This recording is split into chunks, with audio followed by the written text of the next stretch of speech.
যিনি সিভিক ছিলেন তিনি আরজি করে চাকরি করতেন না, আরজি করে তার কোনো ডিউটি ছিল না।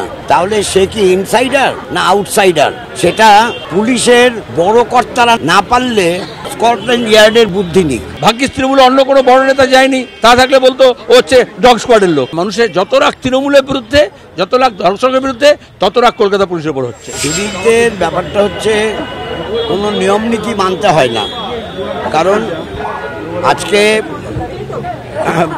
মানে রবীন্দ্রভারতীর সামনে যে সিভিক পরে গ্রেপ্তার হয়েছে সে তো মদ্যপ অবস্থায় ছিল।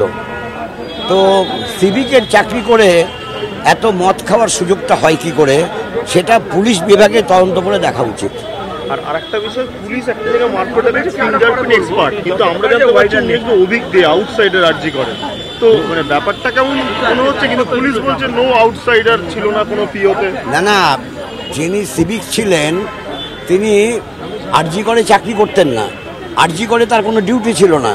তাহলে সে কি ইনসাইডার না আউটসাইডার, সেটা পুলিশের বড় কর্তারা না পারলে স্কটল্যান্ড ইয়ার্ডের সঙ্গে তুলনা করে তো স্কটল্যান্ড ইয়ার্ডের বুদ্ধি নেই। কলকাতা পুলিশের নাম পাল্টে আইপ্যাক কলকাতা ইউনিট বলে দিলে হয়? ও তো সরকারের যেন মনে করছে ভোট প্রচারে নেমে গেছে। অপরাধী ধরার কথা, প্রথম কাজ হচ্ছে কেন পুলিশের অফিসার ওর বাড়ির লোকজনকে বললো টাকা পয়সা নিয়ে রফা করার কথা, তাকে আইডেন্টিফাই করেছে। দ্বিতীয় কাজ হচ্ছে ওখানটাকে ঘিরে রাখা দরকার ছিল। তৃতীয় কথা হচ্ছে কেন পুলিশ এবং স্বাস্থ্য প্রশাসন তার বাপ মাকে দীর্ঘক্ষণ ধরে আটকে রাখলো, বলবো আমি, যেতে দিল না ওখানে ঘটনাস্থলে।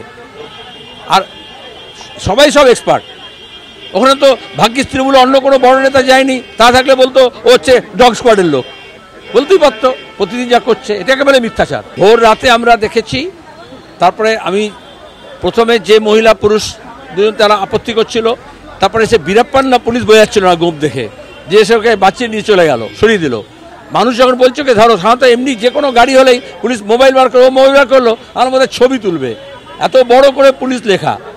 এরপরে তো তোমার গিয়ে আইপিএস অফিসারকে দিয়ে কলকাতা পুলিশের কমিশনার বলবে ও হচ্ছে ফরেন্সিক এক্সপার্ট, ওই জন্য যাচ্ছিল। এইভাবে তো সাজাচ্ছে কে ধর্ষক, কে পুলিশ, কে স্বাস্থ্য র্যাকেট চালাচ্ছে, কে লুট করছে, এ তো বোঝা যাচ্ছে না। কেন পুলিশ নিজের গর্দানটাকে ঢোকাচ্ছে এর মধ্যে, কার নির্দেশে? এবং ওখানে যখন অবস্থান চলছে রবীন্দ্রভারতী বিশ্ববিদ্যালয়ের ছাত্রছাত্রী, প্রাক্তন ছাত্রছাত্রী, অভিভাবক, তখন সেখানে মদ খেয়ে পুলিশে গাড়ি নিয়ে যাচ্ছে। তো এমনি সাধারণ লোককে বলে সব টেস্ট করতে হবে, নিঃশ্বাস টেস্ট করতে হবে, পুলিশরা করলো না কেন? তারপরে আমি 19 জানাবো, আবার সব লোকজন নেমে গিয়ে তারপর রাস্তা অবরোধ করেছিল, আবার সরে গেছে, কারণ মানুষের যাতায়াতে অসুবিধা হচ্ছে। কিন্তু পুলিশ নিজে গোটা আন্দোলন যা ছিল ধর্ষক বিরোধী, যা ছিল সন্দীপ ঘোষ স্বাস্থ্য অধিকর্তা এবং এই নর্থ বেঙ্গল লবি যারা এটাকে এই ধরনের র্যাকেট চালাচ্ছে দুর্নীতি এবং দুষ্কৃতি তাদের বিরুদ্ধে, যা ছিল অপরাধীদের বিরুদ্ধে, পুলিশ নিজের গর্দান মমতার হয়ে বাড়িয়ে এখন মানুষের যত রাগ তৃণমূলের বিরুদ্ধে, যত রাগ ধর্ষকের বিরুদ্ধে, তত রাগ কলকাতা পুলিশের উপর হচ্ছে।